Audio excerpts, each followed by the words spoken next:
क्या ट्रंप और जेलेंस्की के बीच हुई बहस का असर यूके और यूरोपियन कंट्रीज के रिश्ते पर पड़ा है?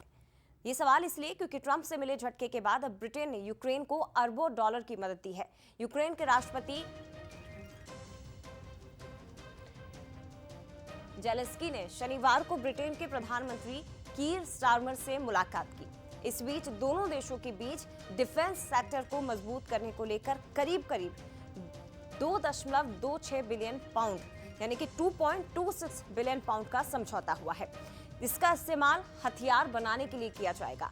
इस मुलाकात के दौरान ब्रिटेन के प्रधानमंत्री ने यूक्रेन के लिए अपना समर्थन एक बार फिर से दोहराया और कहा कि ब्रिटेन हमेशा उनके साथ खड़ा रहेगा।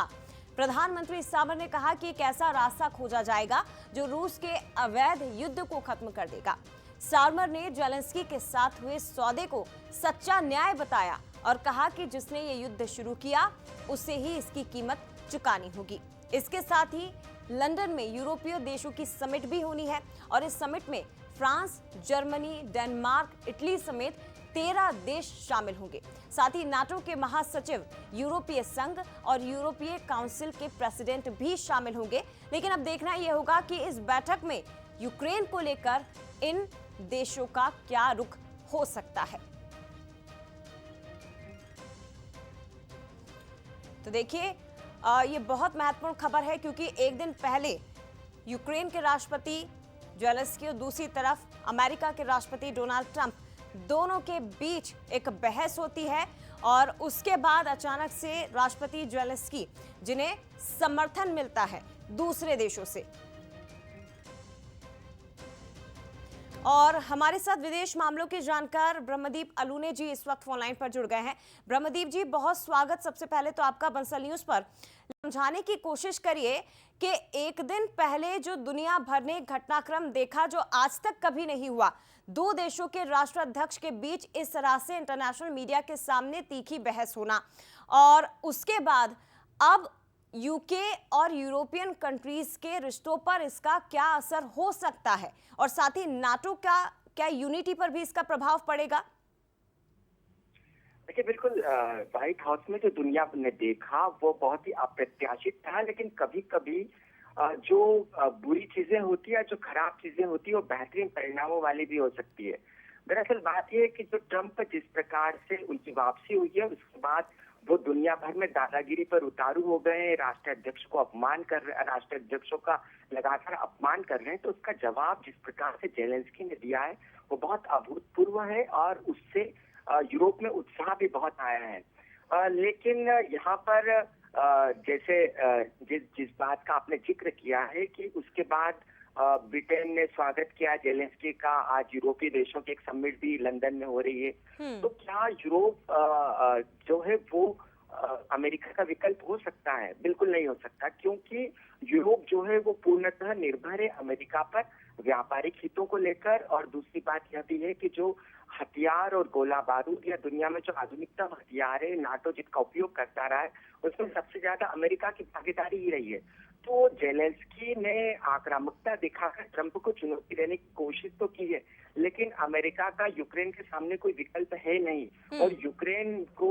इस युद्ध से बचने के लिए या रूस की चुनौती से निपटने के लिए अमेरिका का साथ चाहिए। लेकिन यहाँ पर एक बात तो मैं कहूंगा कि देखिए, दुनिया को तीन प्रकार से जाना जाता है। पहला, एक तो पहली दुनिया होती है जिसमें अमेरिका और यूरोपीय देश आते हैं। दूसरी दुनिया होती है जो जिसमें साम्यवादी सोवियत संघ होता है। तीसरी दुनिया जो होती है उसमें विकासशील देश, भारत जैसे देश आते हैं। तो जो पहली दुनिया है वो साम्यवाद का विरोध करती रही है और उस पहली दुनिया को अपना अस्तित्व बचाए रखने के लिए रूस को जवाब देते रहना पड़ेगा।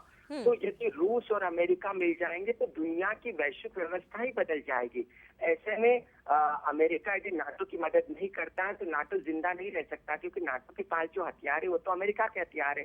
अब आज यूरोपीय संघ की बैठक हो रही है, यूरोप मिलकर यूक्रेन को मदद देने की बात भी कर रहा है, लेकिन यूरोप इस बात को बखूबी जानता है कि यदि अमेरिका नाटो की सेना से हट गया तो वह रूस की शक्तिशाली सेना का सामना नहीं कर पाएंगे। और यूरोप सबसे ज्यादा किसी से डरता है तो वह रूस से डरता है, क्योंकि रूस का यूरोप पर बढ़ता प्रभाव का मतलब होता है वहाँ पर लोकतंत्र का नष्ट हो जाना। तो आने वाला समय बहुत ही दिलचस्प होगा, लेकिन देखने वाली बात होगी कि वैश्विक नेता और खासकर यूरोप इसका सामना कैसे करते हैं। जय जी। निश्चित तौर पर ब्रह्मदीप जी, ये सबसे बड़ा सवाल है, लेकिन जरा एक और सवाल इसकी संक्षिप्त में आप जानकारी दीजिएगा। जो घटनाक्रम हम सबने देखा है उसके बाद सवाल ये भी उठता है कि जेलेंस्की ने जिस तरह से ट्रंप को जवाब दिया और माफी मांगने से इनकार कर दिया, कैसे अमेरिका के सपोर्ट के बिना रूस के आगे वो खड़ा रहेगा?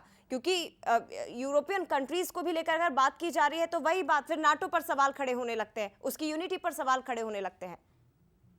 देखिए, बिल्कुल आपका बहुत महत्वपूर्ण सवाल है।